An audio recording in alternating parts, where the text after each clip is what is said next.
Morning students, आज का topic है अपठित गद्यांश। अपठित गद्यांश का अर्थ ये होता है कि ये गद्यांश आपके पाठ्य पुस्तक के बाहर से भी दिया जा सकता है। अपठित जो कि आपने नहीं पढ़ा है वह आपके पुस्तक से बाहर का एक गद्यांश, एक अनुच्छेद, एक कहानी का हिस्सा दिया जा सकता है और उस पर बहुविकल्पी प्रश्न आपके रहेंगे।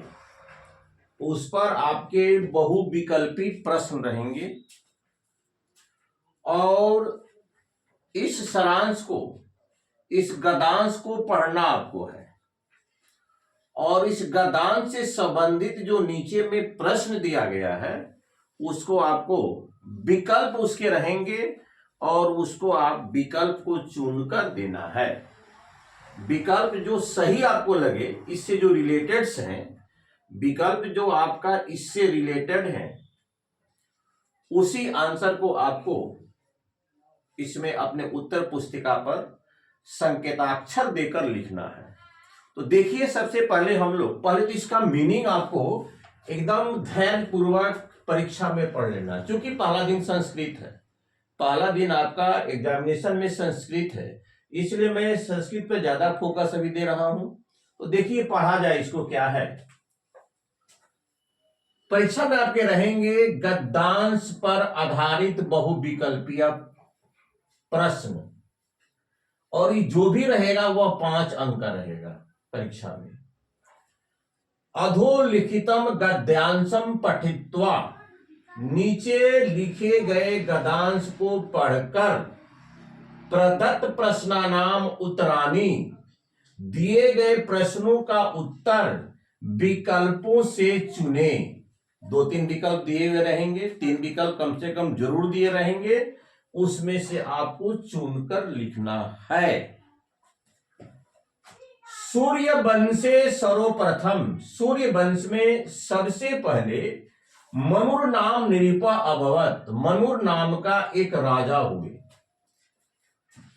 सूर्यवंश में सर्वप्रथम मनुर नाम निरूपा अभवत, मनुर नाम का एक राजा हुए। ये सेकेंड प्री बोर्ड में भी पूछा था, ये सेकेंड प्री बोर्ड में भी ये प्रश्न पूछे गए थे आपको। तस्य कुले, उनके कुल में, एव दिलीप, उनके कुल में ही, तस्य कुले एव दिलीप इति ख्यात नामा राजा समुत्पन्न, दिलीप नाम का राजा बहुत ख्याति प्राप्त, दिलीप नाम का राजा जो समुत्पन्न हुए, उत्पन्न हुए, उनकी उन्हें बहुत ख्याति मिली। राजा दिलीप सर्वेखाम विषयानाम, राजा दिलीप सभी विषयों के ज्ञाता आसीत, ज्ञाता थे। तथापि सर्वदा अभिमान रहित, वह हमेशा अभिमान रहित रहा करते थे। उनमें अभिमान नाम की कोई चीज नहीं थी। वह क्या थे? पराक्रमी थे, परिश्रमी थे और क्षमाशील आसित, ये उनकी विशेषताएं थी। आपको परीक्षा में एकदम धैर्यपूर्वक पढ़ना है, परीक्षा में आपको इसको धैर्यपूर्वक पढ़ना है।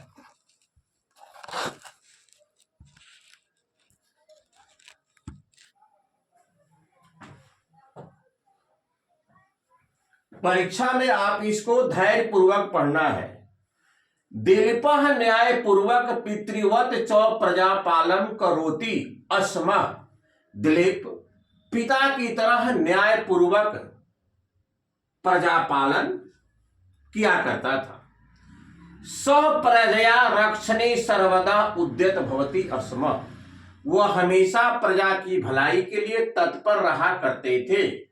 अतः स एव प्रजया पिता आसित, इस प्रकार उनके पिता प्रजा के लिए ही थे।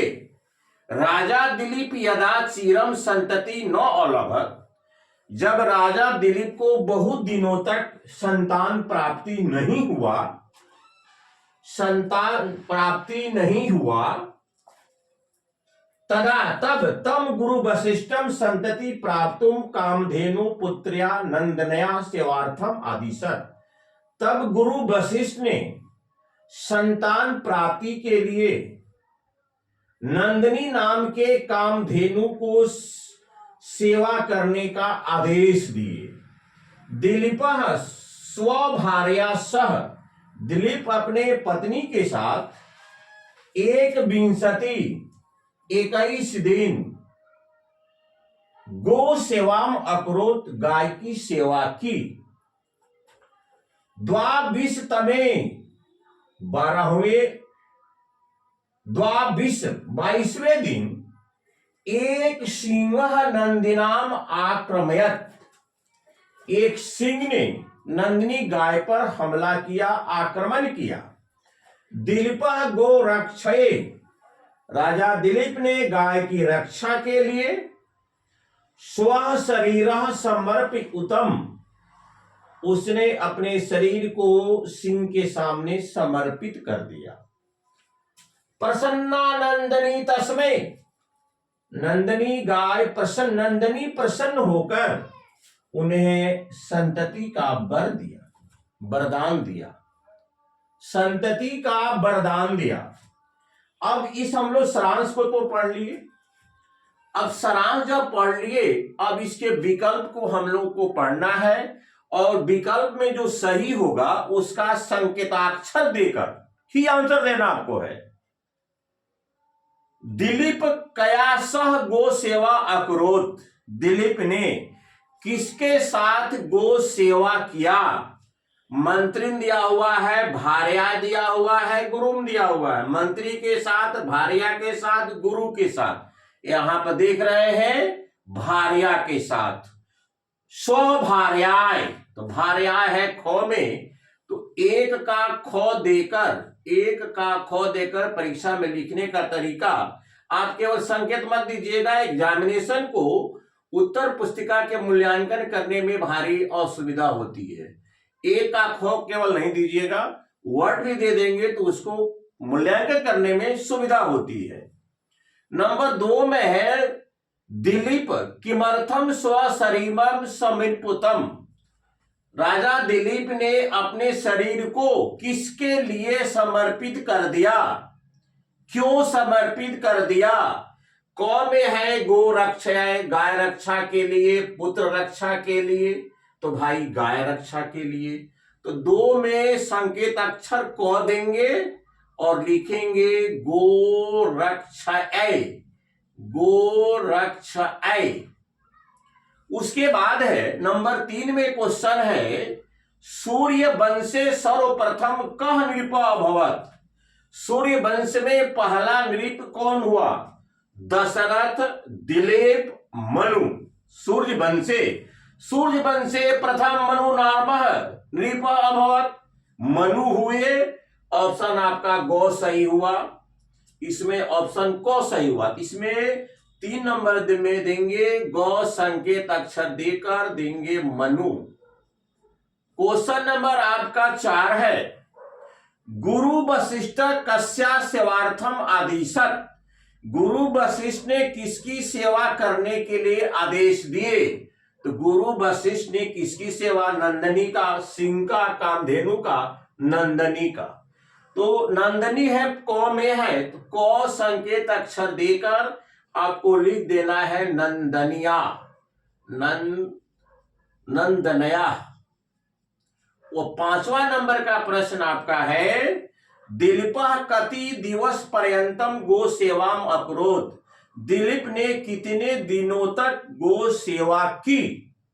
दिलीप ने कितने दिनों तक गो सेवा की? द्वादश,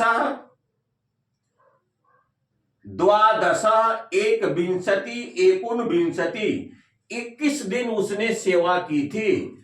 5 का खो का संकेत अक्षर देकर हम लिखेंगे 21।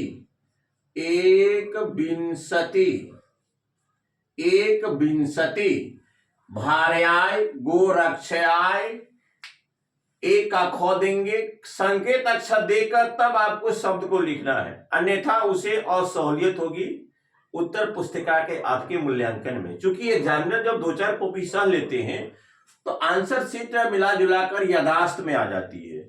अगर आप संकेत अक्षर देते हैं तो फिर उसको उस आंसर शीट में जाना पड़ेगा, तो परेशानी थोड़ा सा उसको असुविधा हो सकती है। उस असुविधा का हो सकता है परिणाम आपको भुगतने पड़ सकते हैं। इसलिए संकेत अक्षर देने के साथ साथ आपको वर्ड भी देना है। तो डियर स्टूडेंट्स, आज का जो हमारा टॉपिक्स था अपठित गद्यांश से 5 नंबर का रहेगा। एक संवाद से भी रहता है, लेकिन मैंने आज गद्यांश के बारे में बताया। कल पुनः गद्यांश के बारे में बताऊंगा, ताकि चूंकि संस्कृत पहला दिन है, ताकि एकदम इसके प्रति आप अभ्यस्त हो जाएं और निर्भीक होकर एग्जामिनेशन में बैठें। और मैं उम्मीद करूंगा कि आप संस्कृत विषय में अच्छा प्रदर्शन करेंगे। Thank you very much.